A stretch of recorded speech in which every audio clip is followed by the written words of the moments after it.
everyone and welcome to Disney Q&A part 2. I had to do 2 parts to this video. I had so many questions like I said last time, so I still have some from Instagram, then I have Facebook and a few on Twitter, so I'm gonna get into it so that we don't have another super long video, hopefully. So first up, Mel Craney says, what is your favourite restaurant in Florida outside of Disney and Universal? Oh my gosh, okay, there's so many that I love. I really actually enjoyed Texas Roadhouse, which is a new kind of favourite, but that's probably not my absolute favourite. Cheesecake Factory, I love, probably Cheesecake Factory actually. They have such a huge menu there, so if you're in a group and you have anyone who is a little bit picky with food and you kind of look at menus of places and think, oh, there won't be anything for them. Cheesecake Factory has such a huge menu. I can't imagine that anybody wouldn't be able to find something there. And yeah, it's really good food, always been really good. I first discovered it in Vegas. That was the first one I went to and it's so good. So yeah, probably Cheesecake Factory. Alice's Wonderland Adventure says, interested to hear about your residence locker. How do you get one and what do you store in there? Also, how many times would you have to go to Disney to get your money's worth out of an annual pass? My lifetime goal is to be able to buy an annual pass to Disney and Universal for me and hubby. Absolutely love your vlogs. Keep up the fab work. Ugh, don't know what I'm saying there. Thank you. So first up, the owner's locker. So we've had that for quite a long time now. I think I got it in 2015, and it's basically a huge purple box, a very, very sturdy box that you can put your vacation supplies in, and it stays out in Orlando in a warehouse and they will deliver it to your hotel when you go on your trip, so that then you have all of your things. Obviously you can only put things in there that you're not going to need any other time of the year because you won't have access to it. And I put things in there like certain shoes that I only wear in the parks. We also put things like, oh, siren. Okay. We also have one of those refillable popcorn buckets and like refillable mugs and things that are only for the Disney parks. I keep magic bands in there. What else do we have? We sometimes keep drinks in there, so like water, anything, just make sure anything like that that you put in is always going to be within its expiry date by the next time you go. But it's good to have things like that. We sometimes keep like beers in there and things. What else do we have? I have toiletries, so shower gel, shampoo, sunscreen, all that kind of thing, and it just means that every time you travel you don't have to take those things with you and it saves on luggage space. We have actually been able to travel to Orlando with just hand luggage before because we do have the locker. It's not super expensive. I will put the price below and I'll put a link to their website as well so you can check it out. And in terms of the annual passes, I think I answered this in the last one.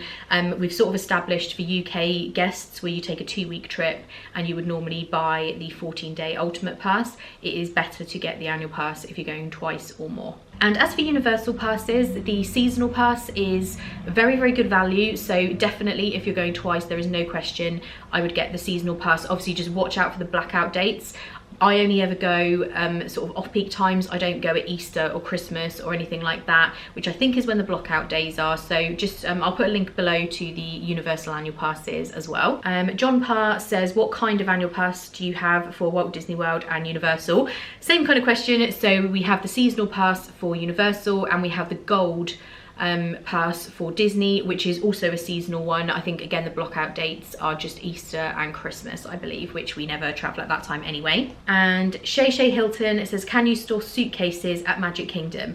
Not that I'm aware of. There are lockers that you can use and they have 2 sizes. The smaller one is fine for just putting, you know, like a rucksack and some other stuff in. Then they do have a larger one, and I don't know whether you might be able to fit like a cabin baggage size suitcase in there, maybe, I don't know. But as for big suitcases, not that I know of. Please someone correct me if I'm wrong, but I haven't seen any facilities where you could leave them there. But at any of the Disney resorts, you can store your luggage with bell services, go to the parks, and then obviously come back if you're like leaving, checking out or whatever, you can then take your bags from there. Jenny Harris 1989 says, second question, I can't remember what video it was you posted.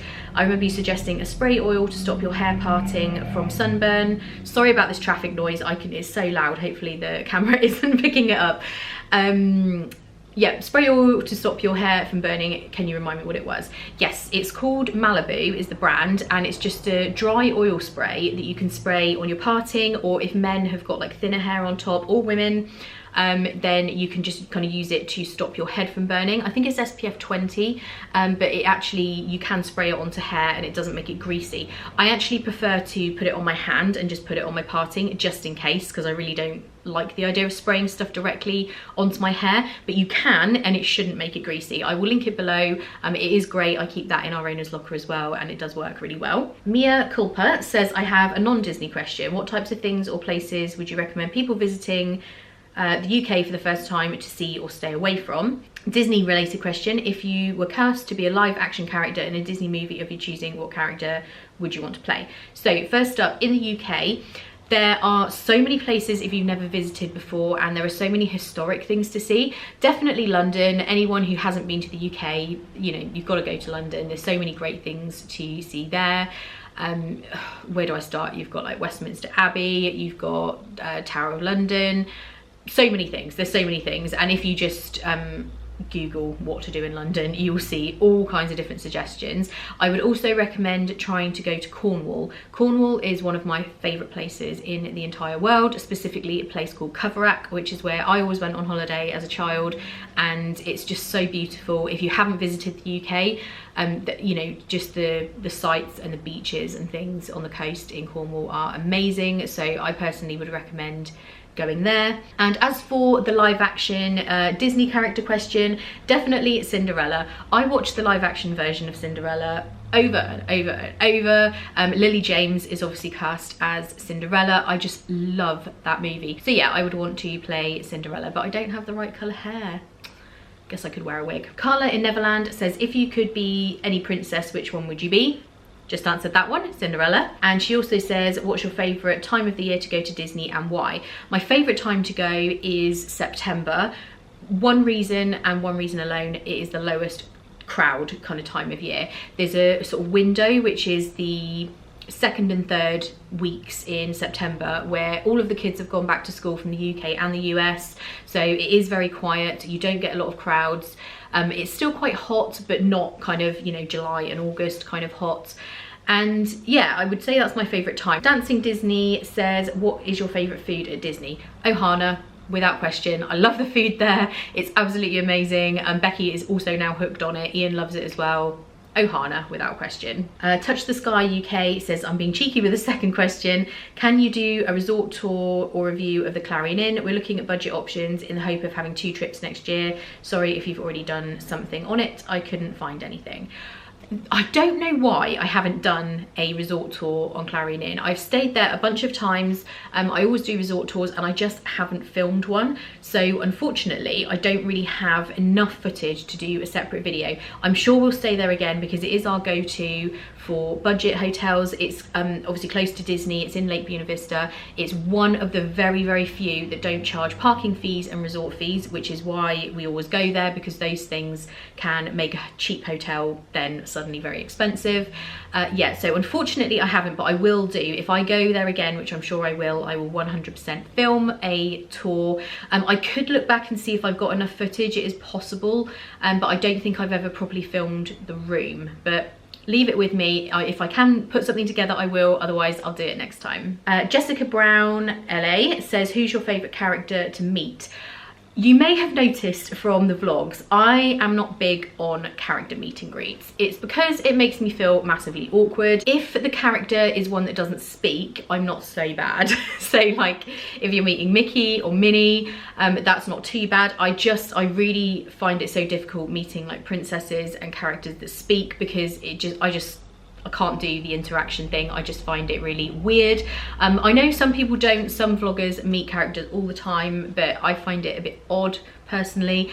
Probably my favourite though is Baymax. I did like meeting Baymax, that was amazing. And also I would like to meet Joy and Sadness from Inside Out, who are at Epcot. So probably those would be my favourites. Jessica also says, have you ever been to the Very Merry Christmas Party? If so, how was it?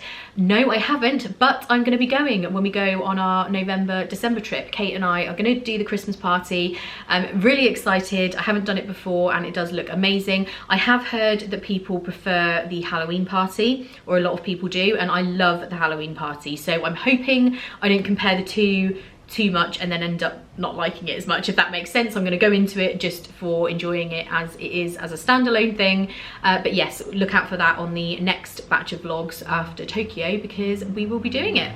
Lucy Lemon says, I'm coming up to my 60 days for Fastpass and I wonder what time here can I book them. I'm assuming you're in the UK. And I think I answered this in the last one, but it will be 12 p.m, so 12 noon in the UK is the time that you can book your fast passes. Sometimes I get online at 11 just to make sure it hasn't opened up early, because I think once or twice I've known it open up at 11. I guess it could be to do with time difference or whatever, but usually it's 12 noon. And Holly Crow says, what is your favourite park in Disney Orlando and what is your favourite area of the parks? So favourite park is Epcot, favourite areas of parks is World Showcase and Pandora in Animal Kingdom. I think I might have answered that in the last one as well, so sorry if I'm repeating, but I do like to try and answer all the questions. Oh, so much talking. So Facebook questions now, and Amy Linda says, what is your favourite show at Disney World right now? It would have to be Lion King show at Animal Kingdom. I love that show. It's been going a long time now. I love it every single time I see it. It's just so good. And I also, fireworks show wise, I love Illuminations. I think I read something the other day about Illuminations changing or becoming something else. I really didn't look into it because I was so upset at the thought of it, so I don't know if that's actually happening. I suppose I'll have to face it if it does, but yeah, Illuminations is my favourite fireworks show. And Denise, oh, I'm not going to attempt to pronounce your surname in case I mess it up. It says, do you plan trips differently if you're going with Ian or someone else? Yes, a little bit, because we always rent a car when I go with Ian, so that changes where we go for dinner a lot of the time and things, because if you can just drive, it's easier. If you have to get an Uber, that's fine, but I probably do more on-site eating when I'm with someone else because we don't rent a car.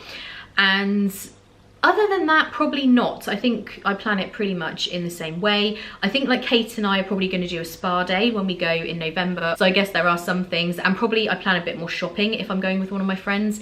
Ian, as you know, if you watch the vlogs, hates shopping. So I try not to subject him to too much of that.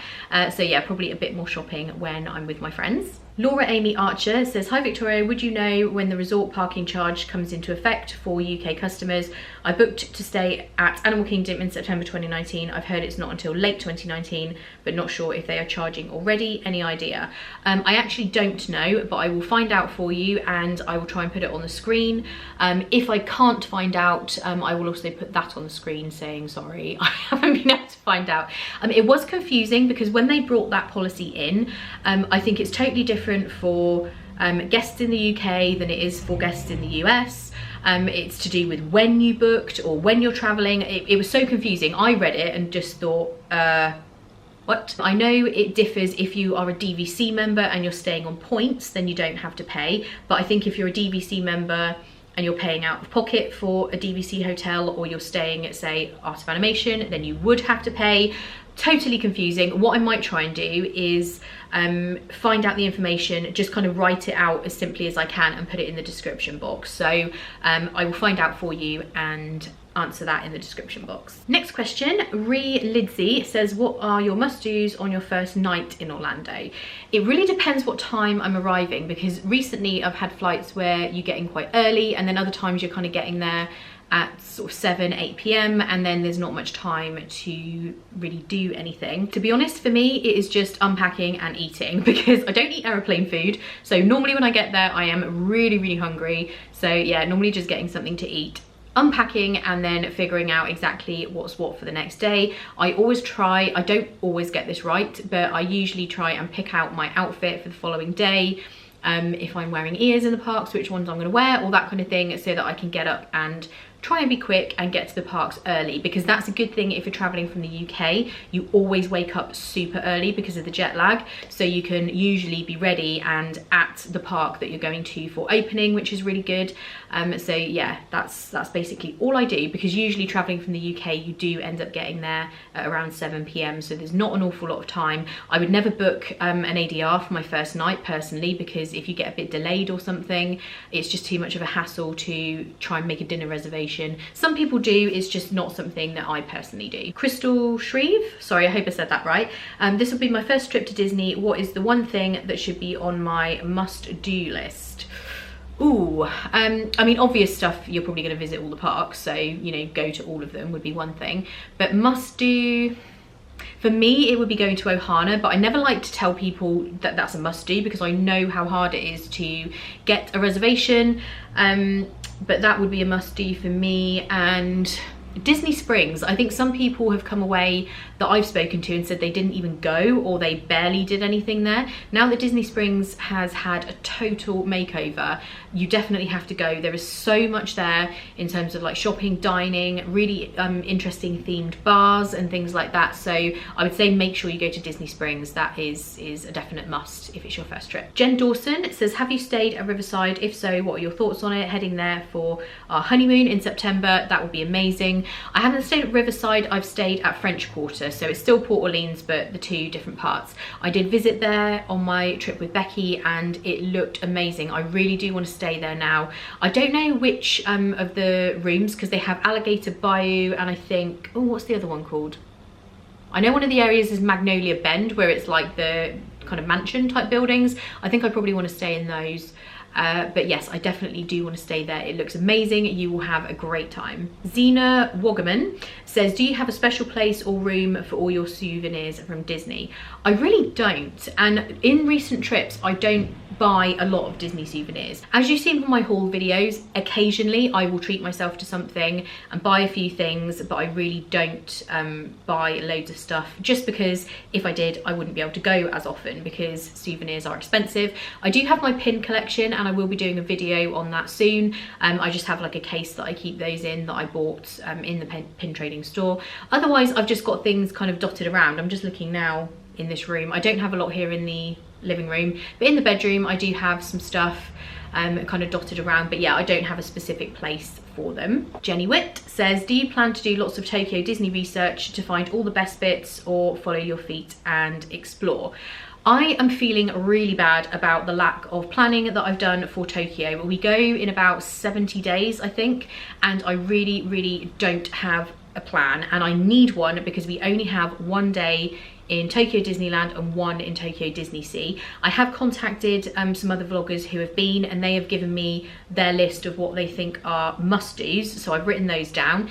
Ian and I are currently watching Tim and Jen Tracker's videos on Tokyo, and they went recently, so we've been watching those and kind of taking notes of stuff that we think we want to do. So I have started planning. I don't think I'll go and just wing it because it might be the only time we go. I don't know if we're ever going to get back there, so I want to make sure that I'm doing the stuff that is generally considered to be the best.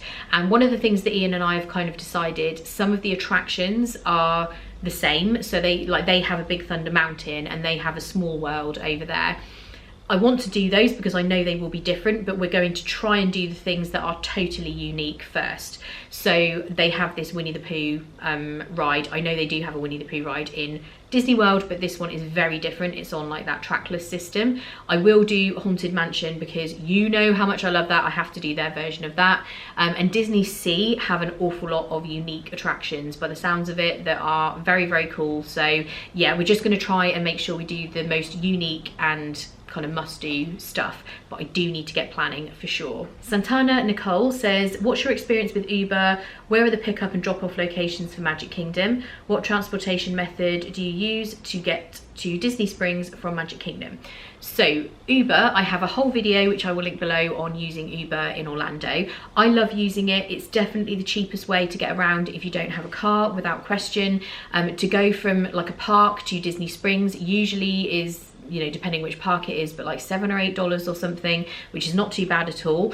It's so easy as well because they now have Wi-Fi everywhere at Disney. The only time I find it a bit annoying, in Animal Kingdom, where the pickup point is, there isn't any Wi-Fi, so you do have to call your Uber when you're kind of still by the park entrance and then just walk to the pickup, but the pickup is right there at Animal Kingdom. When you're at Magic Kingdom, you do have to take the monorail or the ferry back over to Ticket and Transportation Centre, and then the Uber pickup is there. To go from Magic Kingdom to Disney Springs, I definitely would try and get a bus, because after 4 p.m, I think it is, there is a bus that goes from Magic Kingdom to Disney Springs, and you can pick up that bus right outside the entrance to Magic Kingdom. If you wanted to get an Uber, you'd have to go all the way to the Ticket and Transportation Centre, which would take longer. So definitely for Magic Kingdom, I would use the Disney buses, and also they're free, so that's even better. Lorraine Stevens says, have you tried Polite Pig yet in Disney Springs? We are thinking of trying it out in November. No, I haven't, but I think I need to, because it looks so good.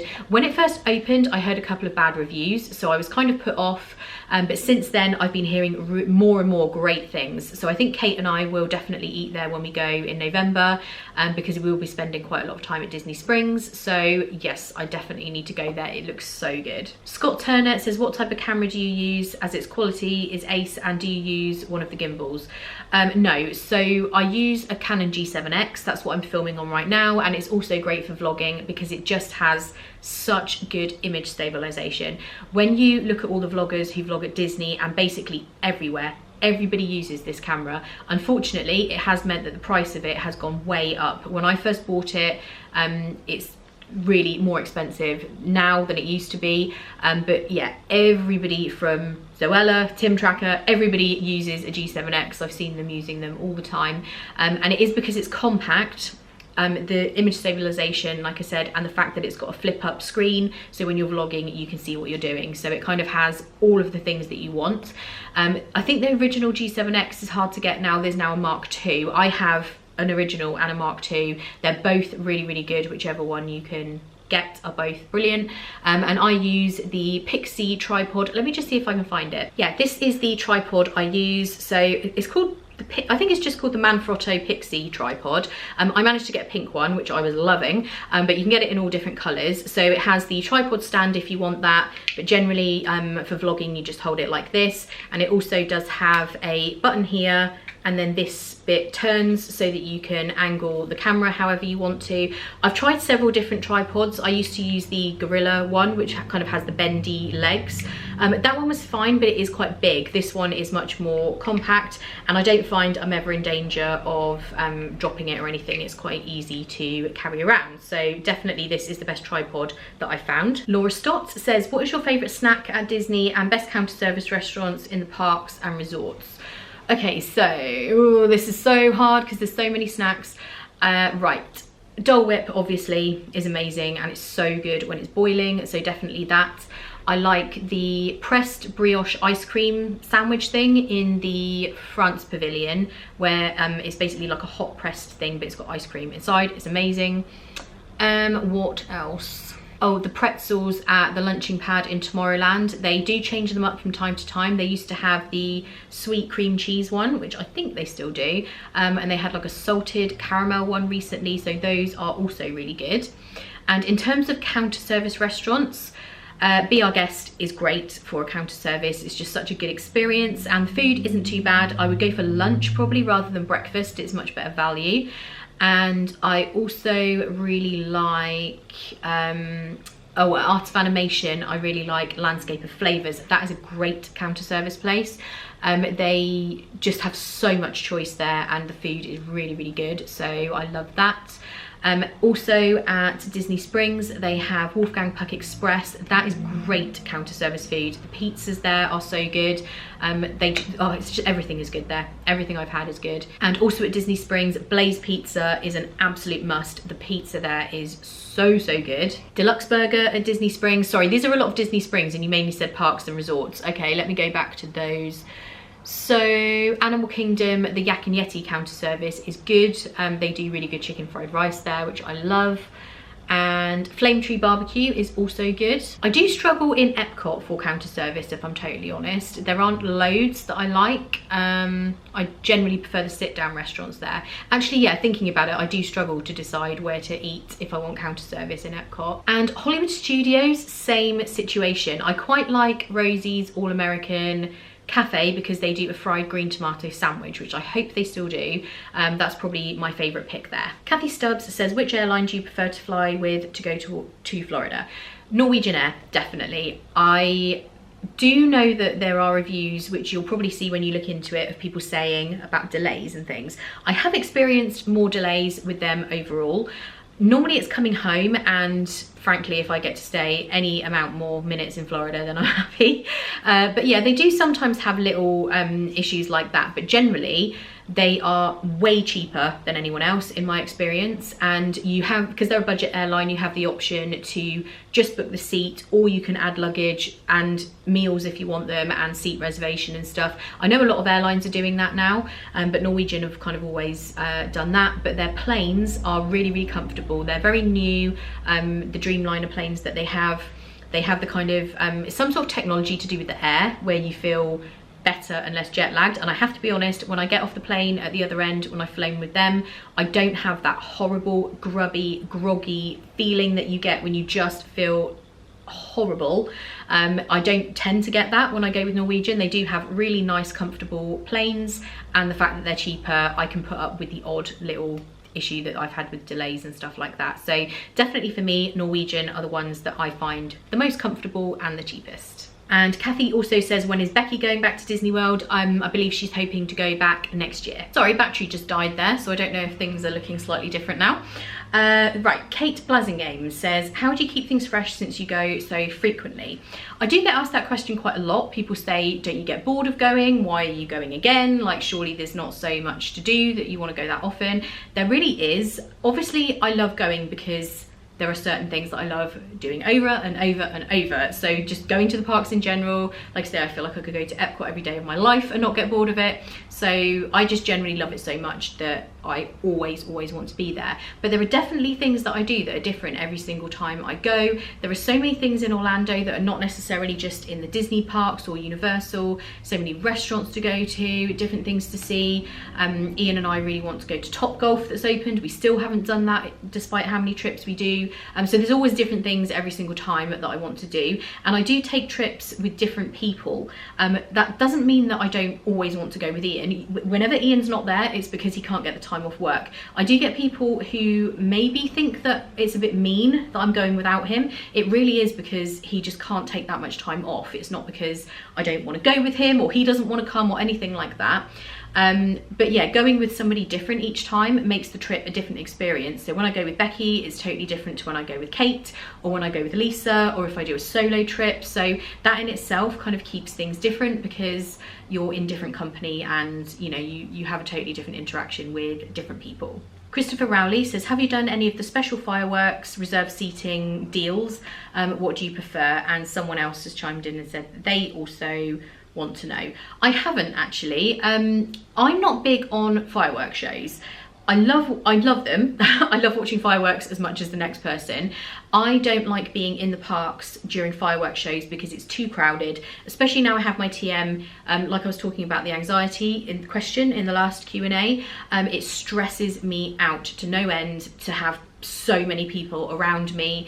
Everyone's leaving the park at once, and I just find that quite a difficult situation to be in. If I watch the fireworks in Magic Kingdom, I tend to watch them from the top of the World Lounge at Bay Lake Tower, because then I can see it, but I'm not in the craziness. At Epcot, it's not so crazy. So illuminations, you can almost always find somewhere to stand, and there's just not people all around you like there is in the Magic Kingdom. So I do love fireworks, I do watch them, but I don't tend to go out of my way to make arrangements to see them. I just kind of watch them if I'm there, and for that reason I've never done any of the reserved seating or the packages or anything like that. So I just don't know, I haven't done them, so I can't really answer whether it's a good idea or how good it is or anything like that. So I'm afraid it is something I haven't tried. I will try and do it at some point, because I do get that question quite a bit. Perhaps Kate and I might try something like that in November, and then I will be able to tell you how it was and what I thought of it. Gary Koska says, how do you manage so many trips to Disney, looking for ideas and being able to do multiple Disney trips rather than every few years? So a few things really. First up is the fact that I have an annual pass, so I don't have to buy Disney tickets every single time. We tend to stay at least some of our trips in cheaper hotels. So the Clarion Inn, you can stay there for a week for very little money compared to staying at Disney or Universal or somewhere like that. So we stay cheap in the hotels. Cheap flights are a big part of it. If the flights were £600-700 every time, that changes things. I managed to, I mean, I've had a flight with Norwegian return for £250. That was last year or the year before. That was probably the cheapest I've had, and then normally it's around the £400 mark with Norwegian. It depends on the time of year that you go, of course, but yeah, cheap airfare, looking out for cheap hotels. So when Kate and I go in November, we managed to get all-star music for a very cheap price. I think it was, I say very cheap, I think it was about £450 for a week at Disney, which is cheap for Disney.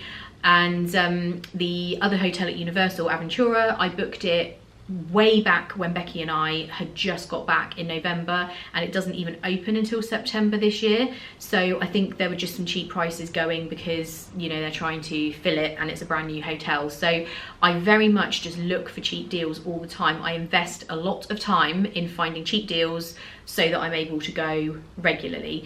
If you just kind of go on and look to book and you've got specific dates you're looking for, it's very hard to catch the deals. If you're just kind of always looking for them, you can just get lucky sometimes, and that's generally how I'm able to go so often. So yeah, it's really just a combination of those things. And like I was just saying in a previous question, I don't spend a ton of money on souvenirs or anything like that. I pretty much just, it's just food and drink and, you know, things that I need while I'm out there. I don't drink a whole lot of alcohol because alcohol at Disney is very expensive.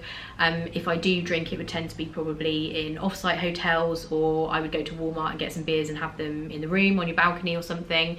So it's just kind of finding ways like that to not spend a whole lot while you're there as well. And the other thing to add to that is the fact that it is just Ian and I, or just me. If I'm going with a friend, I'm only having to pay for airfare, half of the hotel, and spending money for me. That's a very big difference than if you're a family of 4 and you've got children and you've got everybody to pay for and spending money for everybody. So I do find that sometimes people who are like families just think, how on earth are you affording this? It is so different if you're only paying for yourself. And like I say, sometimes it's me and Ian, so that does play into it as well. Susan Rattigan Herbert says, have you tried Crystal Palace for breakfast? We are planning on this for our next trip, but we're not sure if it will be worth using a table credit for breakfast. Our kids will be 6 and 1.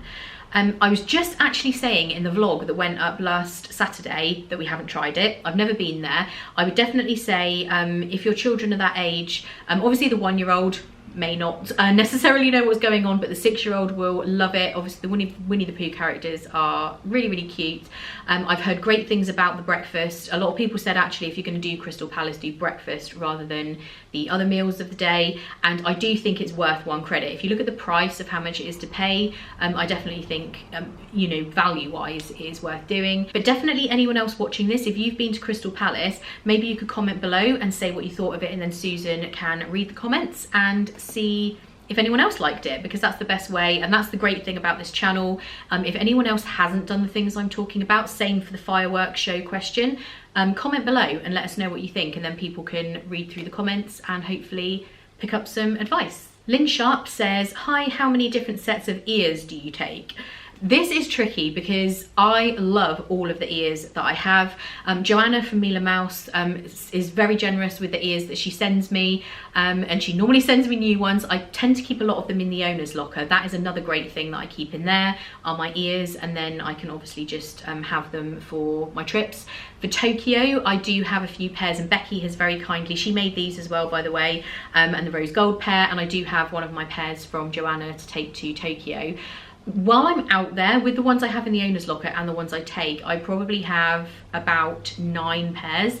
Obviously taking 9 pairs would be difficult because it would take up a lot of luggage space. Normally I would say in my luggage I have maybe 2 or 3. Di Foley says, do you budget in advance for your food and shopping? If yes, how do you know how much to bring with you? With food, I actually do go online and look at menus of the places I'm going to so that I can have an idea of roughly what we might order and how much that's going to cost. That does seem like a tedious thing to do, to have to go through, but it's worth it because I do find that the amount of money I think I'm going to need usually is the right amount. Sometimes it's not quite enough. When Ian and I went in May, we did do some additional spending, so we obviously didn't quite get it right for that one, but usually I'm around about. With shopping, like I said, I try not to do too much. If I know there are a few things specifically that I want to buy, I try and find out how much they are, so I've got an idea with that. Snacks, you know, you just have to budget in a bit extra for that, but you know what your appetite's like, what you're likely to eat. I try and save money by drinking water in the park, so you can get ice water from any of the counter service locations, so I don't tend to spend a whole lot of money on drinks and things, although I do like my coffee, as you know, so I do have a little Starbucks budget. And I normally have a Sephora budget, because that is the one thing that I do like to buy while I'm out there, is new makeup. So really it's just thinking about it. It's easier if you've been before. I do have a video on spending money, so I will put that below. That might be helpful for you to watch that, and you might be able to pick up a few ideas of how I budget from that as well. Carlene Leggett says, hi Victoria and Ian, we are thinking of going to Walmart on our revival day to stock up and want to use Uber. I know we'll have Wi-Fi at the hotel to book one, but what about getting back? Have you been able to pick up Wi-Fi at Walmart? If not, what's our best option? Walmart is really annoying because they don't have Wi-Fi. Target does, so when you go to Target you can easily just book a Uber to come home, but Walmart do not. So if I go to Walmart and I don't have a car, there's always cabs outside. Cabs are more expensive, which is annoying, so you will have to pay a little bit more. And the Walmart that I go to that is closest to Disney, there isn't really anything immediately next to it where you could just go and pinch their Wi-Fi quickly, because that was my idea that I was going to do, but there wasn't really anywhere. So the other thing, of course, you could switch on your data. Most data plans, now I'm going to say this, I don't know what everyone's data plan is like, so please don't take this as definite, but most of the main ones, I think Vodafone, O2, most of the UK providers will charge you £5 per day that you use either texts, calls or data, and you can use it as much as you want within your limits that you have for that day. Now that is not definite for everyone, so be careful if you do switch on your mobile data, because you can end up with horrendous bills and things. I never switch mine on, I just don't risk it. I would sooner just get a cab and pay the bit of extra money for the taxi. The other option, of course, is that you could just go to Target, because then you'll be able to use the Wi-Fi to get back again as well. And Annie Keane says, you resort hop a lot on your trips. I've always wondered if that makes the trip a little more hectic and stressful compared with just staying at one resort the whole time. It has the potential to make it more stressful. When Becky and I went, we stayed at, I want to say 5 or 6, a lot of different hotels. We moved around a lot. I don't remember that being especially stressful. Becky usually watches these videos, and I'm sure she could comment below to say whether she found it stressful, but I don't remember it being bad. One of the reasons is because Disney will move your luggage for you. So obviously the packing up your room is a little bit annoying. I tend not to totally unpack all my stuff. I sort of live out of my suitcase a little bit. I take out the outfits that I'll need, and actually because I use packing cubes, I tend to pack the stuff into cubes. So the outfits for say 3 nights or 3 days if we're staying at one hotel, then I'll have another packing cube that has 5 outfits in if we're staying 5 nights at the next one, and I just take that out. So you just being organised with your packing, I would say, is the best way to do it.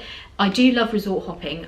It's nice to think of staying in one hotel the whole time and just using that as a base, but I actually prefer going to different ones, trying them out.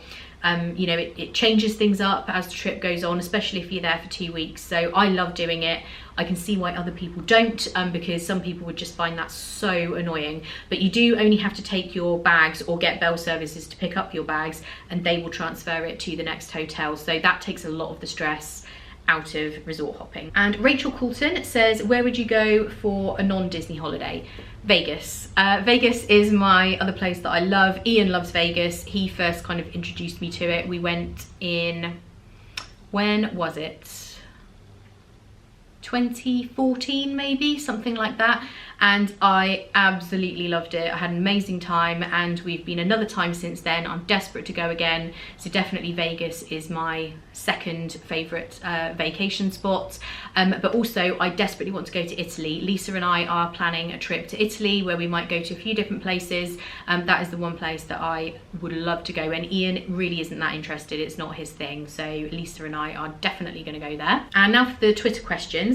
Stacey Loves Disney said, if you could give one piece of advice on visiting Disney World, what would it be? I think my advice would have to be, make sure you plan what you're going to do, but don't over plan. I know that sounds like a contradiction, but what I basically mean is I personally wouldn't go and just wing it and not book fast passes. If you have your fast passes, you at least know that you can do those attractions. If you get there and it's horribly busy, you're not thinking, oh great, I can't do anything. You definitely will be able to ride some of the more popular attractions without having to worry about it. So there's that.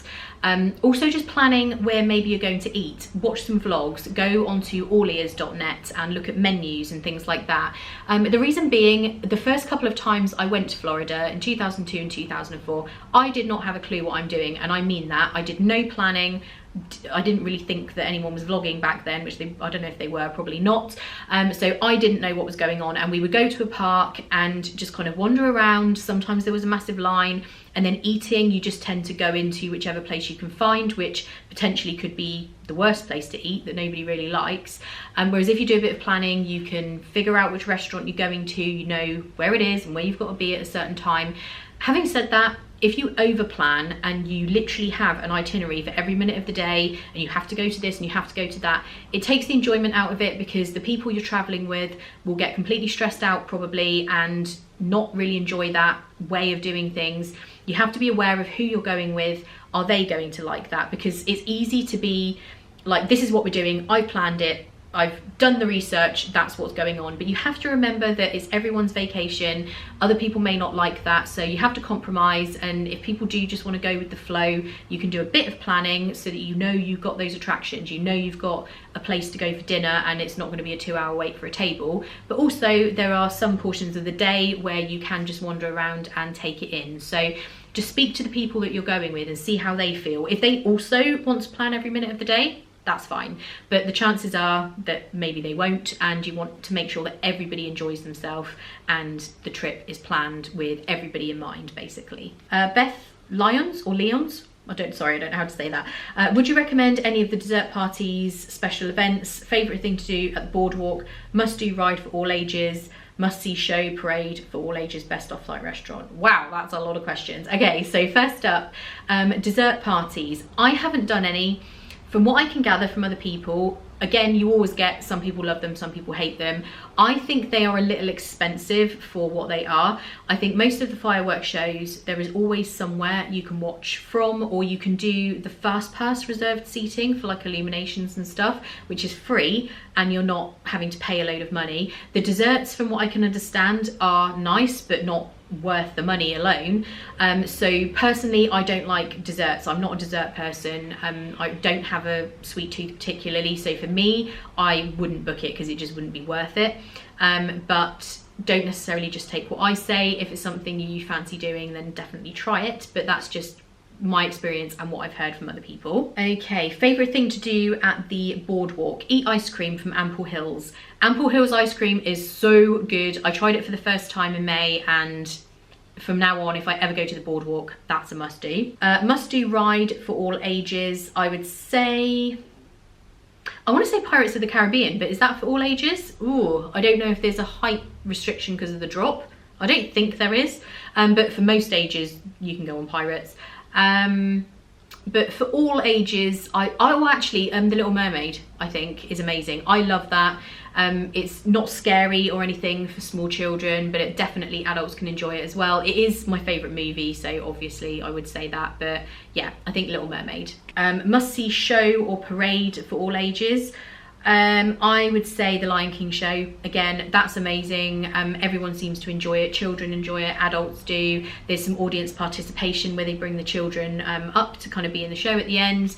Yeah, definitely Lion King. And best off-site restaurant, Cheesecake Factory. Already answered that one. Love it there, it's amazing. Stapes says, what made you become a Disney vlogger? When I first started this channel, I actually never intended it to be a vlog channel. I started it to make videos to help people plan their vacations, basically. So I have an old video about magic bands and how they work. That's still one of my most popular videos.